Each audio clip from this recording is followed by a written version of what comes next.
महामार्गावरील धमाणे फाट्याजवळ रविवारी दुपारी सुमारे 3 वाजेच्या सुमारास सिमेंट वाहून नेणाऱ्या एका टँकरला भीषण आग लागल्याची घटना घडली। या आगीत टँकरचे कॅबिनसह संपूर्ण वाहन जळून खाक झाले। सुदैवाने या घटनेत कोणतीही जीवितहानी झाली नाही। मिळालेल्या माहितीनुसार नरढाणा MIDC येथील वंडर सिमेंट फॅक्टरीतून सुटे सिमेंट घेऊन नाशिक येथील राही ट्रान्सपोर्ट कंपनीचा टँकर क्रमांक MH15 JC 5888 धुळ्याच्या दिशेने जात होता। धमाणे फाट्याजवळ आल्यानंतर टँकरच्या केबिनमधून अचानक धूर निघू लागला। काही क्षणातच आगीने रौद्र रूप धारण केले। टँकरमध्ये कोरडे सिमेंट असल्याने आगीची तीव्रता अधिक वाढली। आग लागल्याचे लक्षात येताच चालक व सहचालकाने प्रसंगावधान राखत टँकरमधून उड्या मारून आपला जीव वाचवला। घटनेची माहिती मिळताच धुळे महानगरपालिकेच्या 2 अग्निशमन बंबांनी तातडीने घटनास्थळी धाव घेतली। सुमारे 1 तासाच्या अथक प्रयत्नांनंतर दुपारी 4 वाजेच्या सुमारास आगीवर नियंत्रण मिळवण्यात यश आले। दरम्यान या आगीमुळे महामार्गावरील वाहतूक काही काळ विस्कळीत झाली होती।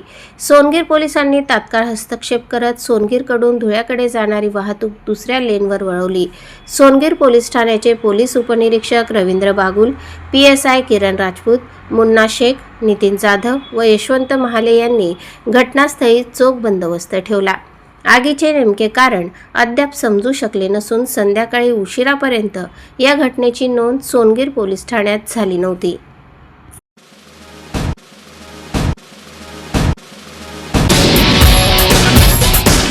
नेवासा जिल्हा अहिल्यानगर येथे पार पडलेल्या राज्यस्तरीय शालेय बेल्ट व मास रेसलिंग स्पर्धेत प्रताप कनिष्ठ महाविद्यालय अमळनेरच्या खेळाडूंनी उत्कृष्ट कामगिरी करत नाशिक विभागाचा मान उंचावला आहे।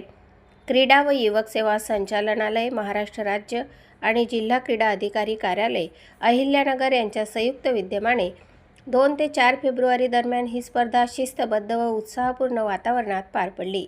या स्पर्धेत प्रताप महाविद्यालयाच्या खेळाडूंनी एकूण 8 पदकांची कमाई करत सर्वांचे लक्ष वेधून घेतले। यामध्ये 4 सुवर्ण व 4 कांस्य पदकांचा समावेश आहे। मुले व मुली दोन्ही गटात खेळाडूंनी ताकद, तंत्र आणि आत्मविश्वासाच्या जोरावर यश मिळवले। या यशामुळे महाविद्यालयाच्या क्रीडा परंपरेला नवा उजाळा मिळाला आहे। या यशाबद्दल शिक्षण मंडळ, प्राचार्य, प्राध्यापक आणि प्रशिक्षकांनी खेळाडूंचे अभिनंदन केले असून पुढील वाटचालीसाठी शुभेच्छा दिल्या आहेत।